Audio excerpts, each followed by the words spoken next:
අපි අද බලමු මේ ස්ක්‍රීන් එකේ යන වර්ඩ් එක ironically ප්‍රොනවුන්ස් කරන්න එහෙම ඒ වර්ඩ් එකේ මීනින්ග් එක මොකද්ද සහ ඒක කොහොමද වාක්‍යයකට යූස් වෙන්නේ කියන එක. ironically කියලා කියන්නේ හිතපු නැති විදිහට වුණා කියන එක. ගොඩක් වෙලාවට කට්ටිය ඔකට unexpected කියන වචන යූස් කරනවා. එතකොට ironically unexpected කියන්නේ similar වර්ඩ් එක කියන්නේ සමාන වචන. එතකොට ඕක අපි සෙන්ටෙන්ස් එකකට දැම්මොත් එහෙම ironically the lights went off නැත්තම් කියන්න පුළුවන්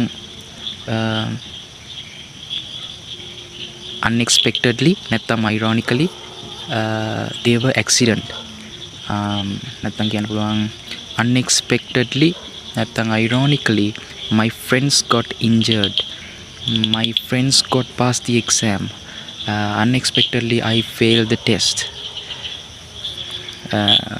අපිට මේ දේවල් යූස් කරන්න පුළුවන් මෙන්න මේ වර්ඩ් එක භාවිතයෙන් වාක්‍යයකට.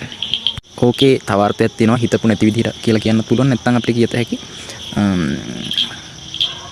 හරි අර සර්ප්‍රයිස් කියලා කියන සර්ප්‍රයිස් මට මෙහෙම වුණා මෙහෙම දෙයක් වුණා අර සර්ප්‍රයිසින්ග්ලි පුදුම සහගත විදිහට නැත්නම් හිතපු නැති විදිහට කියන අර්ථය හංගවන්න ironically කියන වර්ඩ් එක පාවිච්චි කරනවා. අපි surprisingly කියන එක දාලත් අපි surprisingly කියන වර්ඩ් එක දාලත් අපි වාක්‍යයක් ගොඩක් ගන්න බලමු. Surprisingly I had met a stranger කියලා කියන්න පුළුවන්. පුදුම සහගත ලෙස නැත්තම් හිතපු නැති විදිහට මට අමුත් එක්ක මුණ ගැහුණා. Surprisingly it had collapsed.